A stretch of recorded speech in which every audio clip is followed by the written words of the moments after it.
Hi, it's Tony, your Pop Pops Workshop, and today we're working with a gifted product. These setup blocks were sent to us so that we could give them a try, see what we thought of them. So today we're going to use them in a specific way to set up the router table and again to set up the table saw. But before we do any of that, we're going to do a quick snippet on seeing if they're accurate. Specifically today I'm using 1/4 inch and 1/2 inch blocks, maybe the 1/8 inch as well. So we're going to see if those are accurate and go from there onto the video. So follow along and see how they work out for us.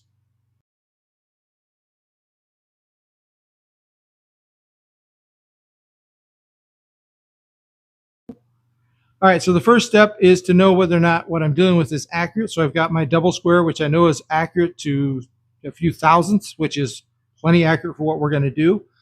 So like I said, we are going to probably use the 1/2, the 1/4, and the 1/8 in the setups we're going to use. So let's try the 1/8 out, see how she works. And that is, according to my double ruler, an 1/8 inch. So that's accurate. Onto the 1/4. Move her down, and yeah, that's a 1/4 inch.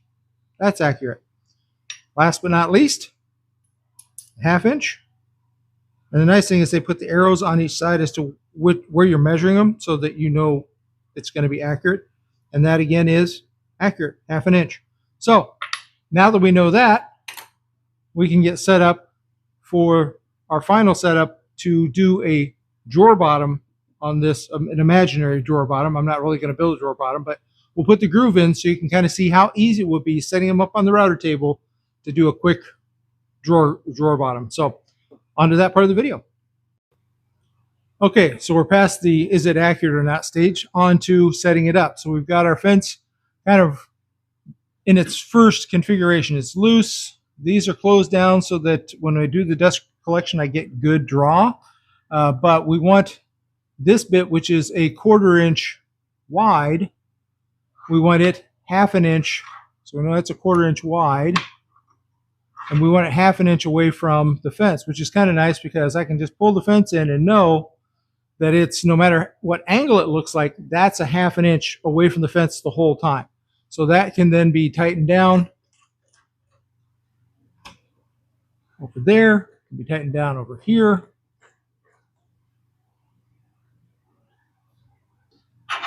And that's good to go. Now, I only want that a 1/4 inch up in there as well. Whoops. So get that where I want it. I'm going to use the micro adjust feature.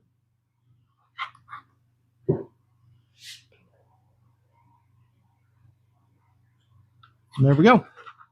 So we're 1/2 inch away from there. It's a 1/4 inch wide and it's 1/4 inch deep. And that's all I want. So the next step is to put on feather board to hold it there, and I can just push it across and get that done. So give me a minute. I'll get the feather board on. We can get on to the next step.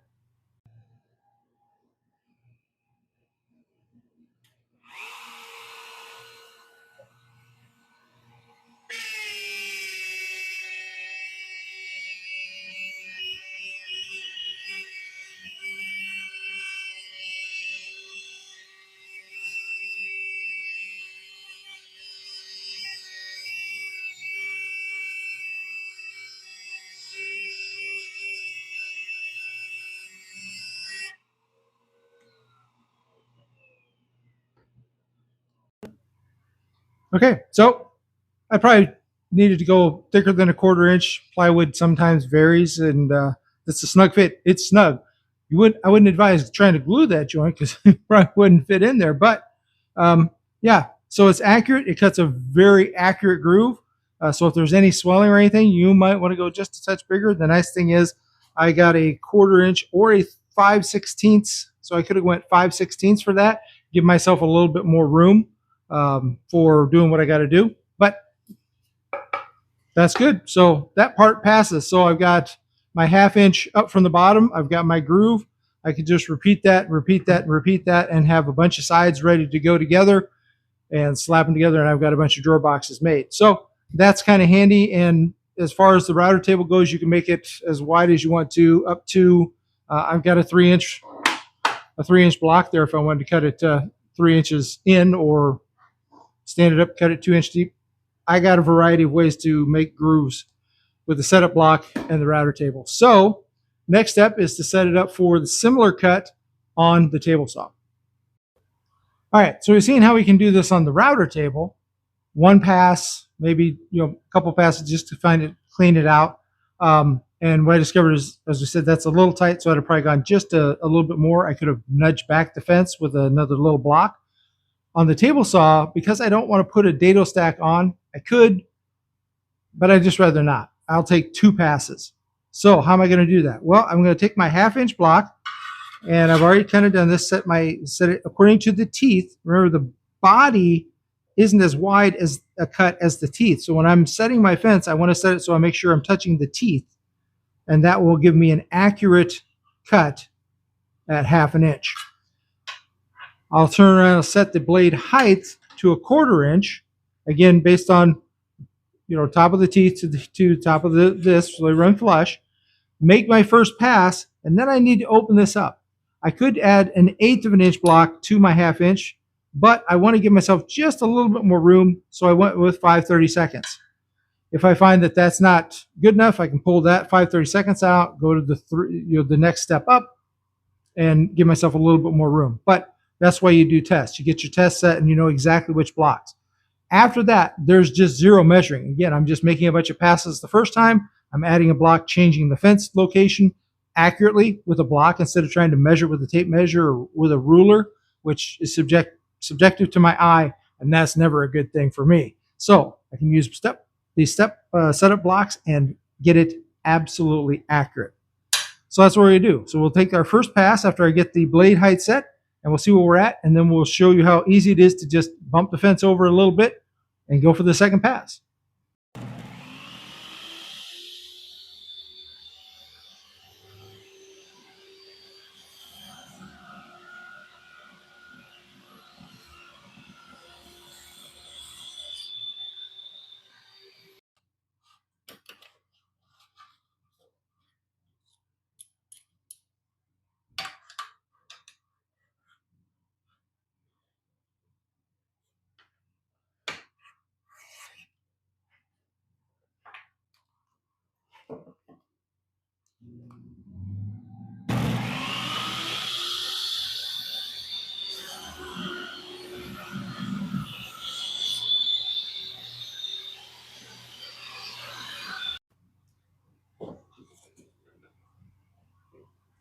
All right, that's perfect that way. So that's give me room to put glue in and not super tight. So that's kind of a handy way to do it. Now, you did probably notice, if you were astute, that the first cut kind of got slowed up and hung up a little bit, and that was my riving knife. So the saw has worked great for me, but I've always kind of had a problem with the riving knife in it.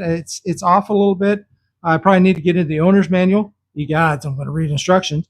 And just see how I can tweak that riving knife, because it's always been a bit of a problem on certain cuts. So we'll play with that later. But it was fine. It got past before it got stuck, which was fine. I could turn off the saw and do everything safely. It wasn't a big issue. But that was great. I was able to just adjust it a little bit with that secondary block. And you notice the real trick is here, I don't have a zero clearance plate there. So if I'd have flipped these around, which I originally had them that way, I'd have dropped it down in there. So put that on the other side and you're good to go. Just a quick little tip on that one. So on to my final thoughts. All right, so 2 different ways to make drawer bottom dados. Yeah, that's what I'm looking for. I thought rabbit's not the right word. Brain's not working right. Dados. So easy on the router table, kind of a single setup. Maybe you got to go just a little bit wider than I did, but that's an easy pass, second pass as well. And the table saw is also very easy if you're scared of the router table. Some guys just get a little worried about routers and router tables. It's a lot of spinning bits, a lot of fast things. So that's understandable. That's fine. If you're more comfortable with the table saw, that's an easy setup as well. A couple extra blocks, a couple extra passes, same result. It was great, easy in, good fit. What do I think of the setup blocks? They're accurate. They have a good feel to them. These don't feel cheap. You know, I've run across some setup blocks where you feel like you could just bend them in your hand. They're light. They feel cheap. These have a good heft to them, and they're accurate. Biggest thing, they're accurate. So if you're looking for a good set of setup blocks, I recommend these. I will put a link in the description to where you can pick up some of these. And yeah, I'm very happy. I'm glad these got sent to me, and going to use them a lot in the shop. So hopefully you're using some cool new stuff in your shop. And remember, you can do this.